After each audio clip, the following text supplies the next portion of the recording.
So let's talk about one of literature's most fascinating and, honestly, most destructive minor characters. We're diving into Dostoevsky's The Double to look at Klara Olsufyevna. Now get this, she barely even shows up in the book. She says literally nothing, and yet she is the absolute trigger for the main character's total mental collapse. It's wild. Let's get into it. So that's the big question, right? How is that even possible? How can someone who is essentially a ghost in the story completely shatter a man's sanity? Well, the answer has nothing to do with who Klara actually is, and everything to do with what she becomes inside a mind that's already cracking apart. See, the thing you have to understand is that Klara isn't really a character in the way we usually think about it. She's a symbol, and not just any symbol. She's a ruinous one. She's this beautiful, perfect illusion that our protagonist, Golyadkin, clings to for dear life, right before it completely destroys him. This line right here just hits the nail on the head. Her power, her whole influence, it doesn't come from anything she says or does. Not at all.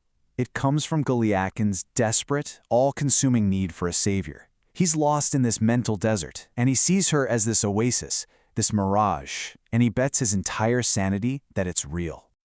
Okay, so how does this mirage actually work on him? Well, Klara becomes what you could call an emotional mirror. Because she's so silent and distant, she's basically a blank canvas. And Golyadkin, he just projects everything onto her, all his hopes, his fears, his desperate craving for anyone to see him.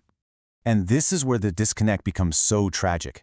In his mind, she's this princess trapped in a tower, just waiting for a hero like him to come and rescue her. But the reality? The boring, mundane reality is that she probably barely notices this weird little clerk who's always staring at her. And you know what? Her real feelings don't matter one bit to the fantasy he's built. And if we dig a little deeper, psychologically, it gets even more intense. Klara isn't just some vague hope. No, she serves a very specific purpose for Golyadkin's psyche. She becomes the ultimate object of his desire, for one very simple reason. She is completely, 100% unattainable. You know, there's actually a psychoanalytic term for this. It's called objectif. Now, don't worry about the fancy French term. The idea is actually pretty simple. It's that thing, that person, that goal, whatever, that you can never, ever have. And it's the chase, the fact that you can't have it, that fuels your desire and gives your life meaning. For Golyadkin, Klara is that. She is the living, breathing symbol of the prize he can never win. You can literally watch his delusion get built, piece by painful piece. First, he turns her into this perfect, flawless ideal. Then, he builds this whole fantasy world around it, where he's the hero who's going to swoop in and save her. Next, and this is crucial, that fantasy becomes the only pillar holding up his sanity. So, of course, what happens in the final step? His double, his rival, shows up and hijacks that fantasy. And the whole thing just comes crashing down.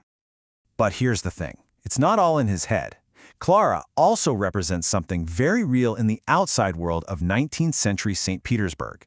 She's a social barrier. She's like a beautiful, warm, lit-up window to a party that a guy like Golyadkin can only stare at from the cold outside. He can never, ever get in. I mean, just look at the contrast here. You've got Golyadkin's world, lonely, ignored, a nobody. And then you have Klara's world, high society, fancy parties, acceptance.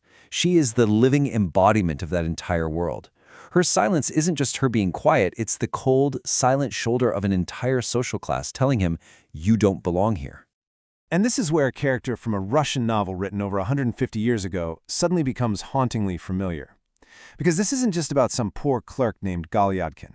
The Klara figure, she's a universal ghost. She's a kind of fantasy that, if we're being honest, we might just recognize in our own lives. So let's just ask the question directly. Have you ever known a Klara? Have you ever pinned all your hopes on someone who maybe didn't even know you existed? Someone who, just in your mind, held the key to a completely different, better version of your life? You know what I'm talking about. Maybe it was that classmate who gave you one nice smile, and you replayed it in your head for years. Or a coworker's casual act of kindness that your mind blew up into some sign of destiny. We build these fantasies, don't we?